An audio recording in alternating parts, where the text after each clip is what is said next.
Hi friends, நம்ம எப்போயுமே morning routine தான் பார்த்தோம். அதாவது என்ன லஞ்ச் பாக்ஸ் கொண்டு போகிறேன் அந்த மாதிரி தான் நம்ம பார்த்துருக்கோம். இப்போ நம்ம என்ன இந்த வீடியோவில் பார்க்க போகிறோன்னா, நைட்டு என்ன டிஃபன் செய்ய போகிறேன் அப்படின்னு ஈவினிங் ரொட்டீன் தான் பார்க்க போகிறோம். நான் வந்து ரவா தோசைக்கு தான் மாவு எடுத்திருக்கேன். 1 கப் மைதா, 3/4 கப் ரவை, 1/2 கப் அரிசி மாவு இதெல்லாம் கலந்தால் நம்ம வீட்டிலே அந்த மாவு ரெடி பண்ணிடலாம். ஆனால் நான் அதெல்லாம் எடுக்கலை. இன்ஸ்டன்ட் ரவா தோசை மிக்ஸ் எடுத்து தான் கலந்துருக்கேன். ஒரு 4 தோசைக்கு வர மாதிரி. அப்புறம் வந்து கோதுமை தோசை ஒரு 4 தோசை வரைக்கும் மாதிரி 2 மாவும் கலந்து எடுத்துக்கிட்டேன். இந்த கேப்பில் முட்டை பொரியல் தான் பண்ண போகிறேன். முட்டை பொரியல் நம்ம ஸ்டைல் எப்பயும் போல் தான்.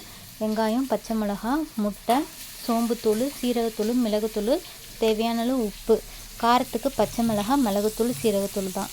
இதெல்லாம் போட்டு ரெடி பண்ணால் முட்டை பொரியலும் ரெடி.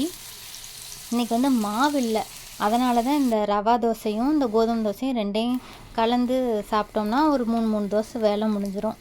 அதனால் எடுத்திருக்கேன்.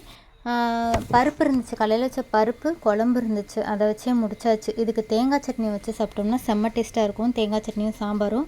ஆனால் என்கிட்ட சாம்பாரில் பருப்பு குழம்பு வச்சு சாப்பிட்டாச்சு. இந்த முட்டை பொரியலும் ரெடி.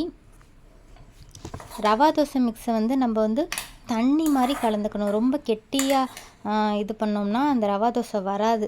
தண்ணி மாதிரி கலந்துட்டு இப்படி எடுத்து நம்ம அந்த கரண்டியில் எடுத்து மேலே இப்படி எடுத்து ஊற்றினோம்னா வரணும். ஏன்னா தோசை மாதிரி எடுத்து தேய்க்கக்கூடாது. நல்லா தண்ணி மாதிரி கலந்துட்டு இந்த மாதிரி ஊற்றினா தோசை ரெடி ஆயிரும். சூப்பராக இருந்துச்சு. நான் சொன்ன அந்த அளவில் எடுத்து நீங்கள் பண்ணிங்கன்னா வீட்டிலே அந்த ரவா தோசை மிக்ஸ் ரெடி பண்ணிடலாம். 1 கப் மைதா, 3/4 கப் ரவை, 1/2 கப் அரிசி மாவு, சீரகம், மிளகு, கொஞ்சம் கருவேப்பிலை, பச்சை மிளகாய் இதெல்லாம் போட்டு